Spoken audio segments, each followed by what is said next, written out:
Apakah narasumber kita ini dibawa ke desa alam gaib atau tidak? Selama gue hidup gitu sampai gue detik itu, gue ngerasa kayak baru pengalaman gue tanya ini tentang masjid kok nggak tahu, gue tanya daerah nggak tahu. Begitu gue keluar, gue cari, gue ketemu memang aktivitas tuh rame. Orang banyak. Orang banyak bang. Ini nggak jauh mereka itu seperti gimana ya? Dia punya aliran teistik bang. Dia nggak punya Tuhan yang seperti agama-agama yang udah gue kenal. Karena lu nggak ketemu masjid, nggak ketemu musola. Itu betul bang.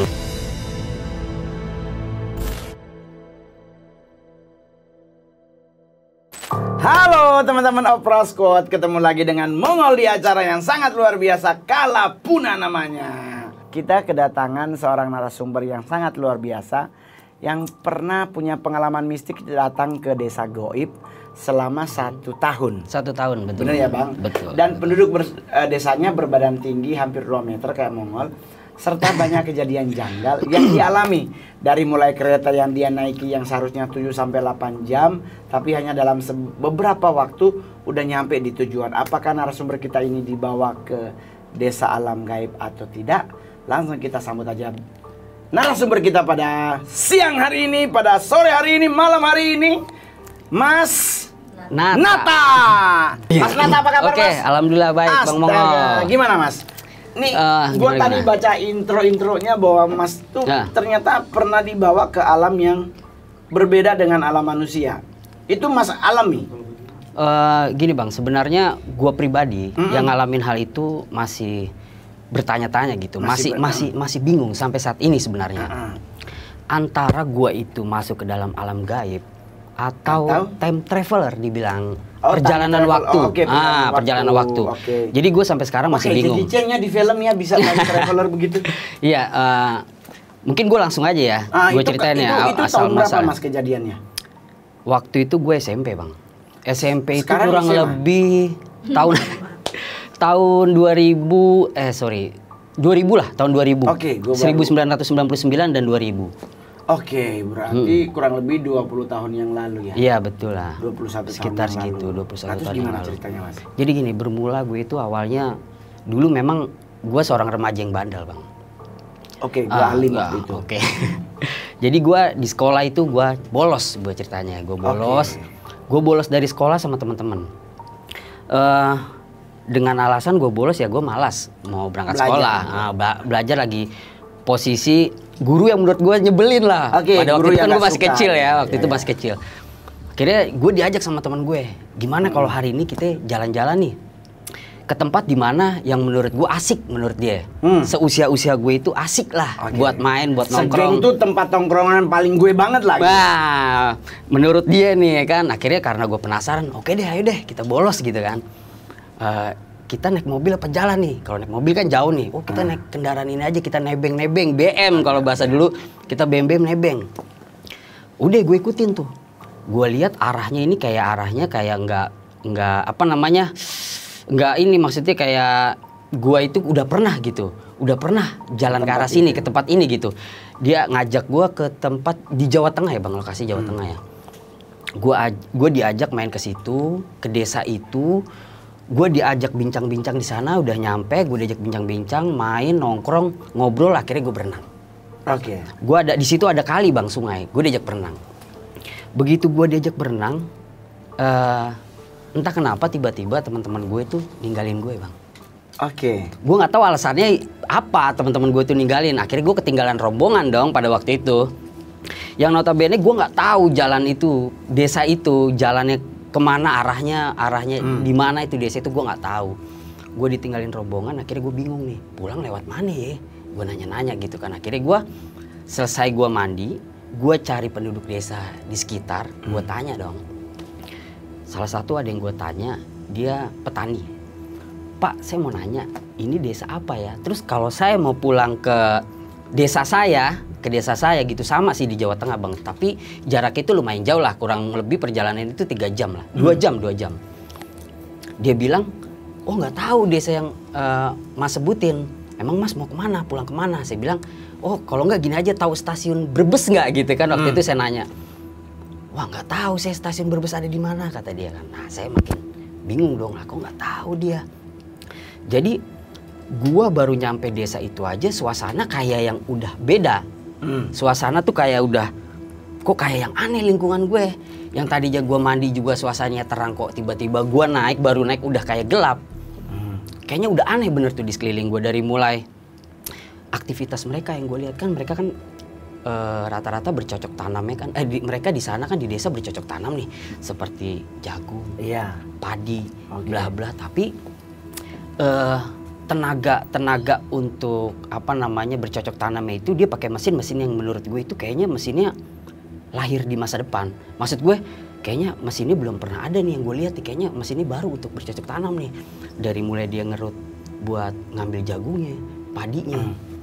Akhirnya gue bertanya-tanya dong, karena gue pikir ini kayaknya aneh nih tempat nih kayaknya. Gue udah mulai sadar tuh di situ, gue udah kok kayaknya aneh nih. Gue tanya lagi ke sumber yang benar-benar menurut gue gue yakin dia tahu bisa jawab pertanyaan gue ini. Gue tanya waktu itu mas dia lagi cari ikan.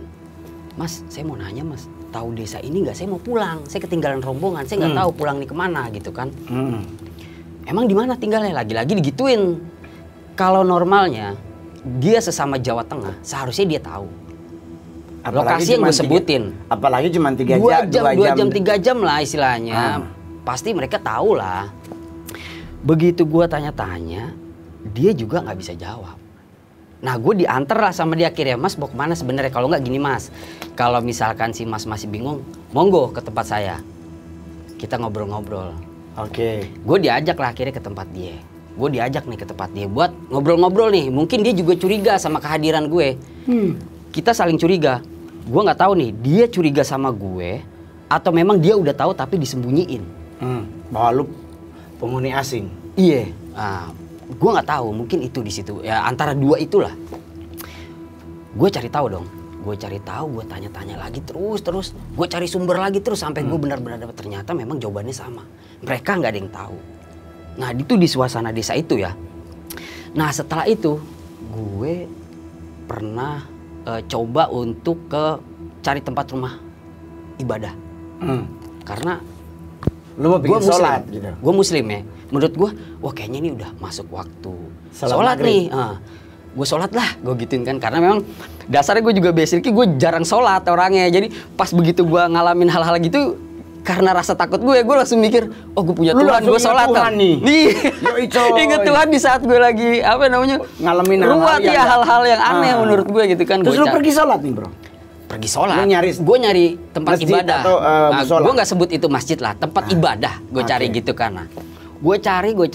Setelah gue cari di mana tempat ibadah ya, entah itu apalah gitu kan, tempat buat gue ibadah. Gue dapat tempat apa kayak saung. Saung itu pada Depok gitu ya, saung ya. Gue coba sholat di sini gue bilang gitu. Nah terus gue nanya dong, sebelum gue sholat gue nanya, Pak dari di sekitar sini ada masjid nggak? Sebelum saya sholat di saung itu saya pengen berjamaah. Kata dia masjid. Dia jawab langsung kayak kaget dengan gue sebutin bahasa masjid nih, masjid nggak ada kata dia. Kok nggak ada? Gue bilang ini makin gue makin ini lagi kan, makin ngerasa waduh nih kayak gimana nih gue ya, kayak ada yang aneh nih selama gue hidup gitu. Sampai gue detik itu gue ngerasa kayak baru pengalaman gue tanya ini tentang masjid kok nggak tahu, gue tanya daerah nggak tahu. Terus akhirnya gue sholat, tetap gue jalanin sholat. Gue sholat, gue nggak tahu tuh posisi kiblat di mana kan. Ya gue sholat aja. Menurut gue niat deh, karena gue orang muslim, gue niat dulu tulus gitu ya kan. Gue tulus untuk ibadah. Akhirnya gue sholat. Setelah gue sholat bla bla bla, gue keluar dari saung itu, gue muter cari jalan, cari tempat keramaian lah yang menurut gue kayaknya nih banyak orang beraktivitas. Mungkin bisa jadi sumber gue nih buat ngungkapin kepenasaran gue di hari ini gitu kan. Begitu gue keluar, gue cari, gue ketemu memang aktivitas tuh rame. Orang banyak bang. Tapi gue nggak langsung nemuin. Gue intai dulu pergerakan mereka. Ini mereka lagi ngapain nih? Gitu ya. Nah ini kayaknya nih, gue dapat hal tahu ini tentang perjalanan spiritual atau time traveler emang dari sekarang baru-baru ini, karena gue sering lihat ada yang namanya baca buku, hasil referensi gue dapat ada yang namanya ini. Nah ini nggak jauh mereka itu seperti gimana ya? Dia punya aliran teistik bang. Menurut gue. gue mau nanya dulu, di saat lu mengalami hal tersebut, lu melihat penduduk di tempat tersebut atau orang-orang yang lu ngajak ngobrol, yang ngajak lu ke rumahnya, itu kondisi perawakannya mereka, logiknya manusia atau mungkin ada perbedaan, mungkin hidungnya lancip atau gimana? Oh belum bang, itu belum, gue belum ketemu di posisi itu, masih biasa manusia, cuman memang dia tinggi? Kayak enggak, jadi masih apa standar kayak kita lah, manusia biasa lah. Ini manusia bisa. Ini kita masih bicara soal di desa ini nih. Lanjut cerita tadi ya, gua pantau. Lu ngintai ini pasar, ini tempat rame. Iya, gue pantau dari jarak jauh aktivitas mereka. Yang gue sebut hari ini itu setelah gue baca buku referensi, mungkin ini dia punya aliran teistik bang. Apa tuh? Ya semacam aliran abang yang dulu pernah anut, sanatik. Tapi sanatik kan ada ateisme. Bicara kan ada dua nih, dia ada ateisme sama teistik. Teistik ini dia menganggap Tuhan itu adalah dewa. Tuhan adalah dewa. Kalau ateis kan dia benar-benar dia, wah gua nggak peduli. Oh berarti gua nggak peduli di sebelah. Dia nggak tahu Tuhan. Kalau gua di balik tembok. Nah kalau satanik kan dia apa namanya, maksudnya bahkan setannya itu dia menurut dia nggak ada, dia hanya menurut gua hanya logo aja, dia itu nggak ada. Setan. Dia nggak ada, dia nggak peduli soal itu, dia nggak punya ketuhanan, dia menuhankan dirinya sendiri kan. Nah ini teistik bang. Nah jadi begitu gua lihat, wah dia nggak punya Tuhan yang seperti agama-agama yang udah gua kenal. Karena lu nggak ketemu masjid, nggak ketemu musola. Itu betul bang. Lu coba nggak nanya ada gereja nggak tempat itu? Takutnya ada. Gua belum nanya kan, orang-orang. Gua masih pantau. Gua posisi cerita gua masih pantau nih. Gua belum datengin. Gua belum. Tapi lewat mantau itu lu udah punya pemikiran tentang penduduk di situ. Udah, gua langsung mikir kayaknya dia nggak punya agama nih, karena maksud gue kayaknya dia nyembah hal-hal yang berbeda nih, karena waktu itu dia ngumpul-ngumpul, sebagian ada yang pisah dari kumpulan aja gue ikutin, dia kayak yang ngelakuin ritual-ritual aneh yang menurut gue aneh, ritual-ritualnya. Menurut gue aneh lah ritual-ritual itu yang nggak pernah ada, yang gue pernah lihat gitu. Dari situ gue coba pelan-pelan ngedeketin bang, sengaja gue coba deketin, kali aja gue bisa interaksi sama mereka nih. Gue gali-gali informasi deh. Di situ gue udah mikir gitu bang, gue udah punya pemikiran, gue udah mikir apa gue gali nih, gue datengin pelan-pelan, gue cari informasi itu, gue cari tahu. Akhirnya ada salah satu orang yang gue incar. Dari sekian banyak orang ini gue incar satu orang. Wah dia nih kayaknya gue incar nih, kayaknya orang ini bisa gue ajak interaksi nih. Gue bilang kasih gue informasi, gue tarik dia, gue ajak ngobrol dia di tempat yang bener-bener gue cuma berdua sama dia. Akhirnya singkat cerita nih, gue kemas aja cerita ini, gue singkatin. Bro, di saat ini aktivitas lo apa sehari-hari? Gue tanya gitu, kata dia aktivitas gue ya bercocok tanam. Oh gue mau tahu akhirnya kan, oke, boleh nggak gue ikut bercocok tanam? Boleh. Hari berikutnya gue ikut dia bercocok tanam, tanam jagung bang. Kurang lebih panennya itu kan 1 tahun. Dalam 4 kali panen atau 5 terhitung 1 tahun lah. Ya, kalau yang lebih 3 bulan, 4 bulan sekali panen. Betul. Nah, kalau jagung gue ikutin. Terus gue tanya, untuk memanen jagung, alat-alat apa nih buat motongnya, buat ini? Ditunjukin sama gue bang. Kita pakai alat ini. Yang gue lihat alat itu kayaknya canggih gitu. Kayak kalau motong jagung setahu gue dia cuma diarit, dia dipotong. Nanti apa pemotongan itunya juga secara manual, ngupas-ngupasin itunya. Setahu gue gitu. Tapi dia beda, pakai alat canggih menurut gue. Nah gue tanya lagi sama dia. Ngobrol-ngobrol gue sama dia, ujung-ujungnya nih yang menurut gue udah kayak bukan cerita mistik ya, kayaknya yang dia punya teknologi canggih gitu, kayak yang berarti lu peradaban nih kayak yang punya teknologi canggih gitu. Masuk di peradaban alien. Ya itu gue kurang tahu, makanya sampai sekarang gue bilang gue nggak tahu ini, gue termasuk gue time traveler kah? Nah, apa? Itu lu alami berapa lama di desa tersebut? 1 tahun. 1 tahun itu.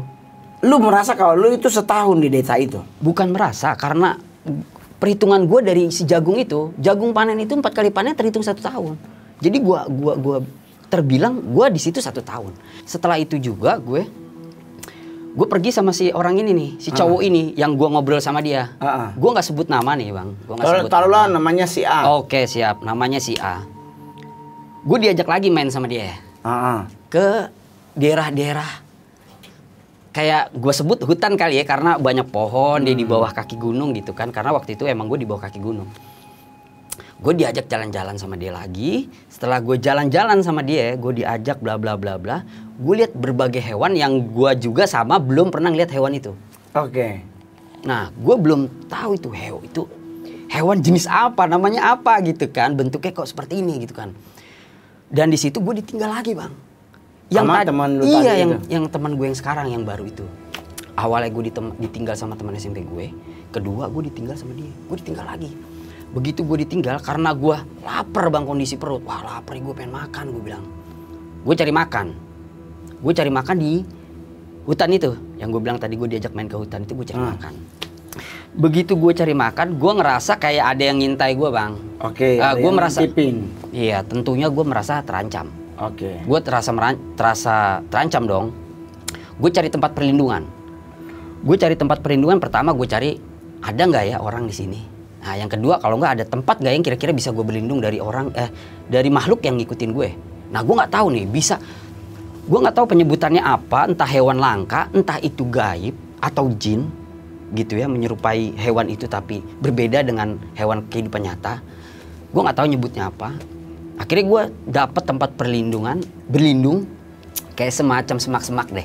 Nah, hal aneh terjadi nih di sini nih. Ini benar-benar terlihat di pandangan mata gue. Jadi begitu gue teriak, kenapa gue teriak, kan itu si hewan itu mau nerekam gue, kayak udah kayak mau ngancam gue. Gue teriak, akhirnya kayak ada semacam ruang pembatas. Gue nggak tahu itu kayak kabut, ruang pembatas begitu, kayak kabut. Yang pas gue maju ke depan, gue nggak ketemu hewan itu. Lah, kok hewan ini nggak ada? Gue maju nih, gue tembusin ruang itu. Ternyata posisi gue nembus itu, yang tadinya gue sore itu udah gelap banget. Gue coba sentuh, gue masuk ke situ, suasana terang lagi, Bang. Oke. Suasana dia terang lagi, udah mulai terang lagi. Nah, untuk prosesnya lu akhirnya bebas dari desa tersebut tuh, kan kalau menurut lu kan kurang lebih setahun lu di desa itu. Nah, untuk proses lu akhirnya bebas dari desa tersebut itu bagaimana caranya? Jadi begitu gue tembus itu, gue lihat suasana udah terang. Gue ketemu lagi sama teman gue yang tadi tuh. Ketemu teman gue yang nganter yang dia pergi, ninggalin gue. Tahu nggak alamat ini? Yang tadinya kan gue udah malas nanya karena gue tahu jawabannya. Akhirnya gue tanya lagi kayak gitu. Bro, lu tahu nggak alamat ini? Nggak tahu. Gini aja deh. Kalau memang lu mau tahu jalan, ada 2 jalur nih. Jalur sini sama jalur kiri sama kanan, dia bilang. Kalau jalur kanan gue takut lu tersesat, kata dia. Atau lu lewat jalur kiri nih. Nah, ini jalan keluar mungkin menurut lo gitu kan. Nah, di sini balik lagi karena gue nakal nih, gue selalu melawan arus. Yang dia bilang sesat, gue malah masuk ke situ. Gue masuk ke dalam situ.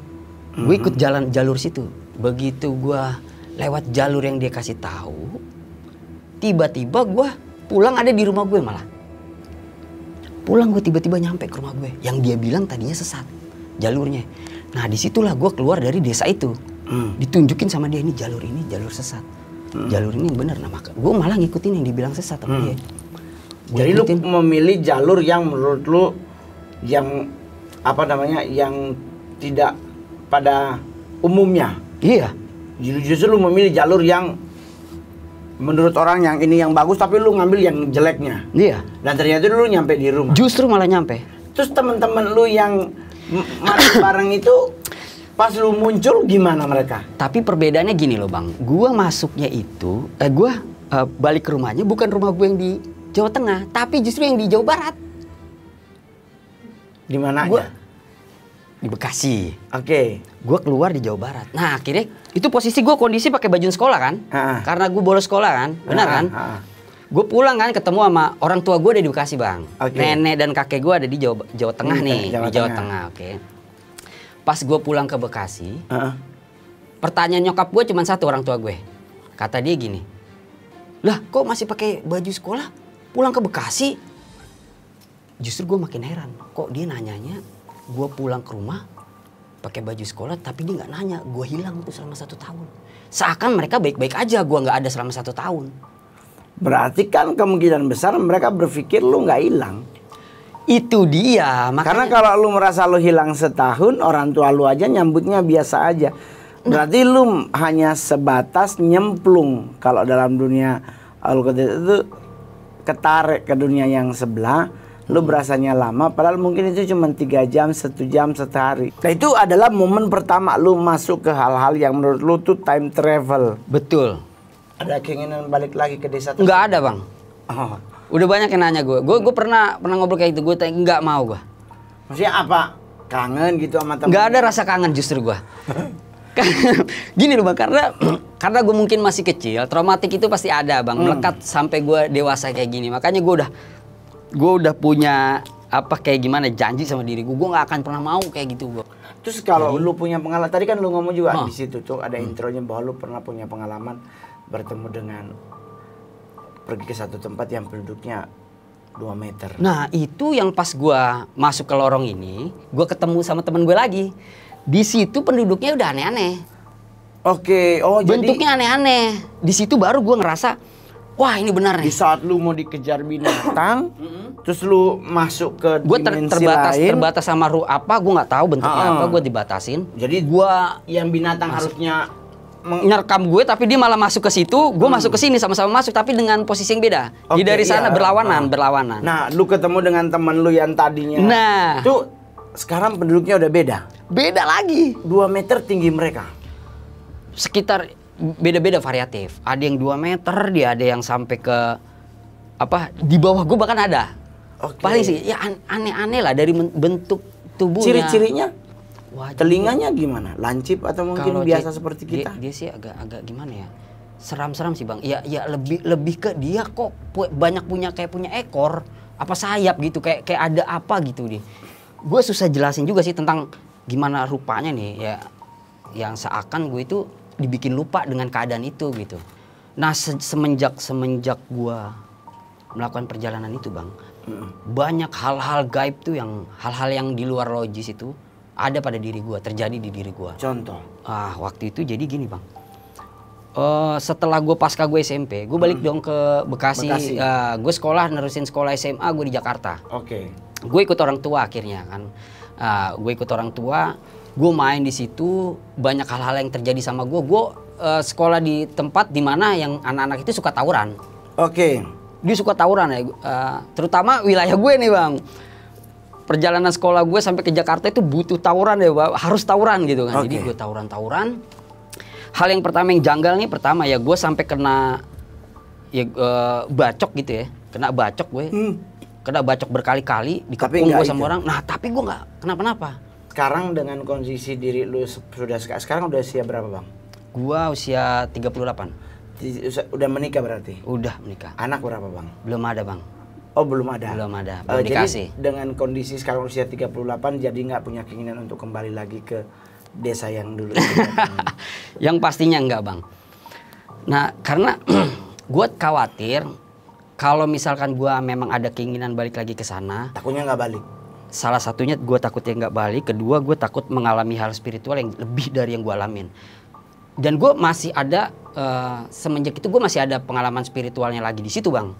Jadi gue pernah sama teman gue nih, gue main nongkrong kayak biasa gue sama teman gitu kan. Di rumah kawan gue yang dia suka ngajak main, namanya masih muda ya, kita main gaple gitu kan. Main judi. Kebetulan tuh anak sama orang tua sama-sama doyan main judi Bang. Orang tuanya suka nih main judi. Nah kebetulan si bapaknya ini lagi sakit parah. Sakit parah. Kayak yang dia punya penyakit berat lah. Bikin dia meninggal lah. Dia punya sakit berat. Dan pada akhirnya dia meninggal di saat kita lagi pada main remi. Nah bapaknya meninggal. Setelah bapaknya meninggal, kita ada ritual kalau di muslim yang namanya kita yasinan. Yasinan. Kita yasinan. Nah bukannya yasinan kita lanjut main judi. Yang lainnya jujur terus terang lagi pada yasinan. Ya karena memang judi kan jujur dilarang. Oh iya benar. Nah akhirnya saat itu yang pas gue main judi itu memang kita udah pakai handphone yang berupa kamera. Dulu handphone Nokia udah mulai muncul. Handphone yang udah ada kameranya lah, udah mulai muncul ya kan. Sekalipun belum megapiksel. Oh iya. Udah dong megapiksel udah. Tahun gua SMA tuh tahun 2002, 2003 udah megapiksel itu. Tapi gue belum megang handphone. Belum? Oh berarti belum. Gue masih gembel. Gue 2005 baru punya handphone. Iya. Jadi begitu gue udah tahu yang namanya handphone, kita main-main handphone tuh. Udah main-main handphone gitu bla bla bla kita kan. Nah terus kita di tempat lokasi di mana masih suasana berkabung lah, suasana kita sedih lah ya, bersedih ya suasana itu kan. Nah suatu ketika nih Bang, jadi gue sama teman-teman gue ditinggal lagi di situ, di ruangan itu. Gue ditinggal sama teman gue nih. Gue sendiri, gue santai-santai. Teman gue nggak tahu kemana, ada yang sebagian bantu nganterin besek ya kan, ada yang lapar ya kan, ada yang nyiapin makanan, ada yang udah gue di kamar dong sendiri. Nah sama jenazah. Itu kan udah yasinan tuh udah selesai tuh jenazah. Udah dimakamin siang. Udah dimakamin, oke. Terus lu tinggal yasinan. Iya betul. Oke. Terus apa yang terjadi? Nah jadi gue main handphone, gue ambil handphone ya kan, gue main handphone. Jadi karena gue sambil tiduran nih Bang, gue sambil tiduran nih posisi ya kan, gue main begini, gue kamerain dong, gue rencana mau foto diri gue, gue mau foto-foto di rumah kawan gue kan, cakep ya kan, belum selfie masih diputer ini kan, masih diputer kan, gue foto ya kan, gue foto begini, cekrek gitu kan, setelah itu gue main video, video ya kan, pertama gue kayak gue buat apa ya, gue mau iniin lokasi videoin lokasi kayak gini apa namanya, terupdate, lokasi terupdate nih gue videoin. Ini gue lagi di rumah temen gue namanya bla bla bla bla, gue sebutin kan sambil gue liatin ke lampu. Nah begitu gue liatin ke lampu gini Bang, ini kamera masih on ya kan, masih on. Kayak gini. Oh iya, gue liatin ke lampu kameranya. Terus handphone gue kebawain nih Bang, gue kebawain begini. Yang gue kaget gini, posisi kamera masih on, tapi lampu masih ada di video yang gue tangkap. Masih on lampu, harusnya kan kalau gue kebawain kan ngeliatnya ke tanah tuh. Masih lampu, dan lampu itu tiba-tiba kayak yang ngeluarin bercak darah. Akhirnya di situ gue kaget juga. Wah, gue kaget, gue punya rasa takut yang berlebihan. Kalau menurut orang sih kemungkinan disebutnya gue kesurupan. Tapi gue sadar, gue teriak dan gue takut, gue sadar. Menurut orang gue kesurupan. Nah di saat gue kayak gitu, gue ngeliat darah itu di handphone itu ada, gue kayak kesurupan. Di situ gue berharap ada yang nolong nih, tapi teman-teman gue cuman, wah lu kenapa, gue lihat teriakan teman-teman gue doang, wah lu gini kenapa, lihat teriakan teman gue doang, dan gue ada yang ngebisikin ke gue, suaranya mirip kayak teman gue yang di alam itu, dia ngebisikin gue katanya, lawan lu bisa. Nah semenjak gue dapat bisikan itu, lawan lu bisa ngelawan, di situ baru Bang, lu berani ngelawan. Tingkat kepedean gue sama seperti waktu gue ngobatin orang yang sakit itu. Gue lawan, berhasil. Menang, dan gue di situ disebut sama teman-teman ahli metafisika. Dibilang, wah mungkin lu ahli dalam bilang metafisika nih, lu ngerti kayak gini-gini, lu bisa lu lah. Nah, itu gitu. Tapi Bang, dari pengalaman itu apa yang lu ingin sampaikan ke anak-anak yang nonton Kalapuna? Bahwa melewati apapun dalam hidup kan, kalau gue juga punya pengalaman maksudnya begini. Kalau dalam hal masuk ke dunia lain itu kan, atau time traveler itu kan, kita merasa setahun. Tapi pas kita balik, orang merasa kita baru 2 jam hilang. Iya. Ya kan? Dan otomatis perubahan lah dari lu masuk ke dunia dimensi lain dan kembali lagi ke dimensi manusia itu ada periode yang namanya tenggeng time kalau gue istilahin. Masa tenggeng tuh, masa kayak gimana gitu nah itu pasti lu alami juga. Nah, pasti. Pesan-pesan buat teman-teman yang nonton nih, Kalapuna, apa yang lo pengen sampaikan bahwa kalau mengalami hal-hal seperti itu atau jam-jam berapa tertentu sebaiknya kalau bisa pulang, jangan kelayapan.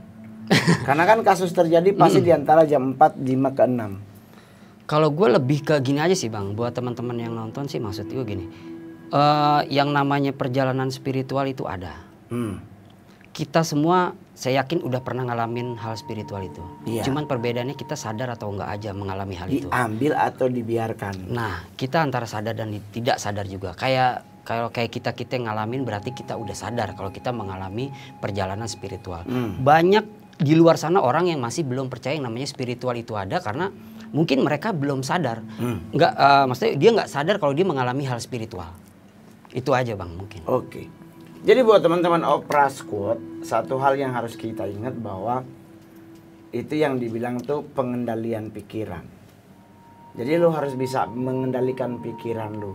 Di saat lu sedang mengalami patah hati, di saat lu mengalami masalah dengan orang tua, baik orang tua lu sakit, orang tua lu meninggal, atau di saat lu ditinggal pasangan hidup lu, atau dikecewakan oleh teman-teman, sebisa mungkin teman-teman harus yang namanya hati itu, yang namanya pikiran itu dikendalikan. Betul bang. Karena pengendalian pikiran kalau tidak dilakukan, itu yang membuat kita dropping. Jadi teman-teman, di saat kita mengalami tekanan apapun, yang harus kita lakukan adalah kontrol diri.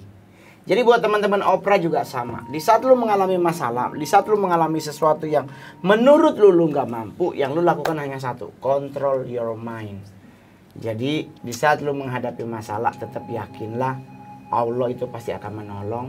Tuhan pasti akan menolong. Bang, betul. Dan kalau punya pengalaman spiritual yang lain, ayo ceritakanlah di komen.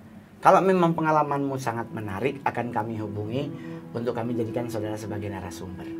Jadi asalkan pengalaman itu benar Anda yang alami, bukan dari cerita orang lain. Oke? Jangan lupa di subscribe, di like, di share, komen, dan loncengnya. Dadah. Makasih Mas. Terima kasih. Ya, sama-sama Bang Mongol. Ya, sama-sama. Ya. Sukses selalu.